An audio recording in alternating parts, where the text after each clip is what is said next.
Hello, welcome to this special edition of the Academy.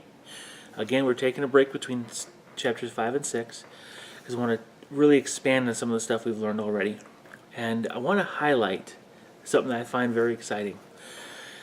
The concept here that Sun Tzu advocates quite heavily in his treatise is this concept of indirect attacks. It's attacking anything but a full frontal assault, where you line up against each other and you go after it. Anything but that. Now, there are a lot of game systems, a lot of game settings, a lot of historical battles, games being fought. Some games lend themselves to indirect attacks much better than others. Now, I'm going to speak in terms of 40K here because I think it ties up pretty well with what you're dealing with in this whole Sun Tzu Art of War concept. Some of this can be applied to the old Warhammer Fantasy, the New Age of Sigmar.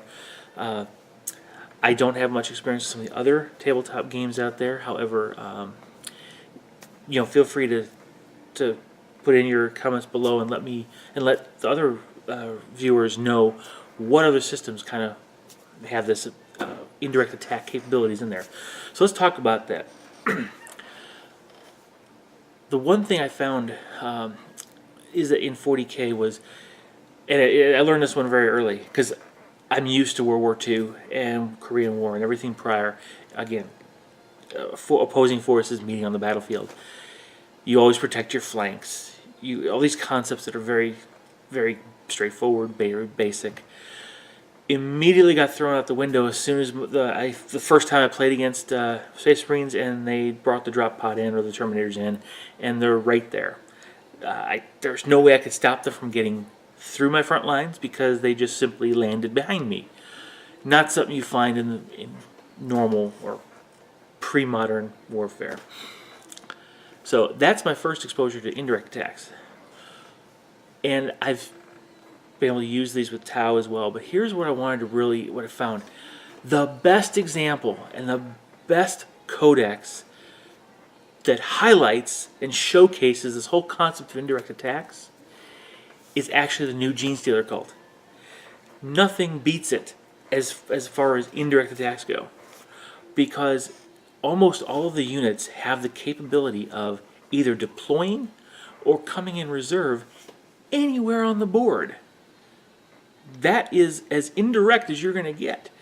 You can outflank without actually outflanking, but simply deploying the unit or setting the unit up after it comes in on reserves right next to the opponent. Now, certain rolls allow you to be within 3 inches, some allow you to be within 6 inches of the opponent. And if that happens, you have just done exactly what Sun Tzu's talking about in indirect attack, attacking where he doesn't expect it. Come up from behind. Come up next to him. Come up surrounding him.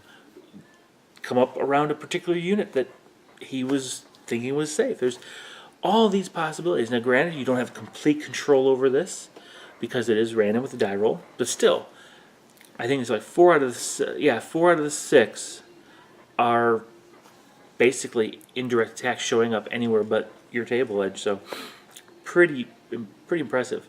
One of the things, though, that you need to think about, even with the Genestealer Cult, and I kind of like the fact that it doesn't make it overpowered, because a lot of the Genestealer Cult units are still squishy.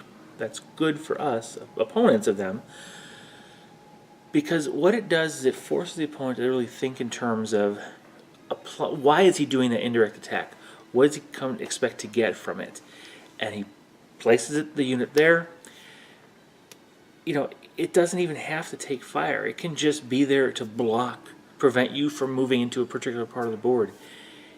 It may take some fire. It may get assaulted, but he can also remove it from the board that next turn, which is something no other enemy can do. That's another aspect. So if you go look back in chapter 5, where indirect attacks are talked about and direct and indirect attack flow one into the other, this whole return to the shadows is exactly that. The battle's unfolding and you've deployed or set up or use certain units are in certain positions that are no longer advantageous or don't really add much to the current turn of the current battle, you simply pull them off the board and bring them in later where they will make a difference. That is the epitome of this indirect attack concept within a single within a single Genestealer Cult codex. It's absolutely fantastic.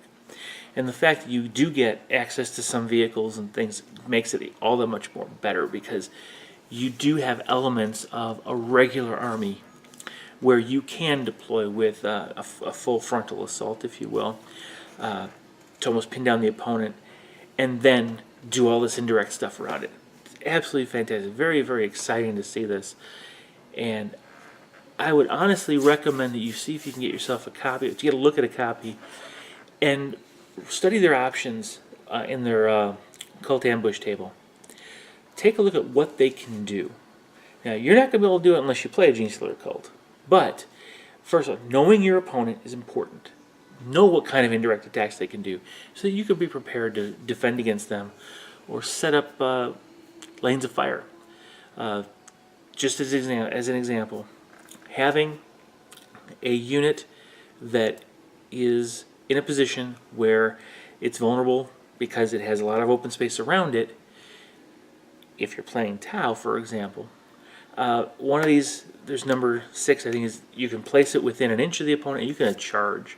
I think there's actually 2 of them that allow you to charge the turn you come, even though you're coming in from reserves. Just boom, you charge. That's bad. But if you know about that as a Tau player, you can ensure that you have these key units that you're trying to protect. Even if you can't keep them off your table, edge or end, half the table, you can at least put that supporting fire down to prevent the assault. The one other aspect, this is, again, I love this codex for this reason, is it really drives home the point that if an opponent is forced to try to defend against all the possibilities, which means you're going to set up units to deny areas where these Cult Ambush units can appear, that forces you into, your opponent is forced into a position where they are unable to really concentrate their power. So if the opponent isn't thinking properly and he is trying to prevent the units from appearing in behind his lines, for example, and he starts setting up strings of infantry and blobs, whatever, to do basically area denial, he has now limited his offensive capability. You just, again, dictated to your opponent, had made him act the way you wanted him to. Another Sun Tzu concept. So there's a lot in there. This is just really a great codex to showcase how indirect attack really should work. If you saw my Saber Duel number 4, where it was the Escalation League start. I was playing my Exodites against Joker, who was playing his Catechins using the Genestealer Cult rules. So he has certain units count as the Genestealers and the Patriarch. And of course, he had the regular Neophytes, which were Guardsmen kind. And it just really fit the fluff of the whole Jungle Warrior, fade into the darkness, come back out, and it was playing havoc with me. Okay, well, I've decided also, after looking into this, because the Tyranny Codex allows me to build my Dragon Master Exodites, I try to figure a way to incorporate the Genestealer Cult Codex, which I've figured out how to do, so I'm going to do that. I won't tell you about that now. But that's allowed me to look at this and really get a very good feel for how this just lines up so perfectly with Sun Tzu's concepts of indirect attack. So, let me know what you think. Let me know if you've faced those yet. They are very dangerous, even though they're squishy, but a lot of fun, I think. So, all right. Hopefully you enjoyed this special edition of the Academy, and I'll see you next week. Bye-bye.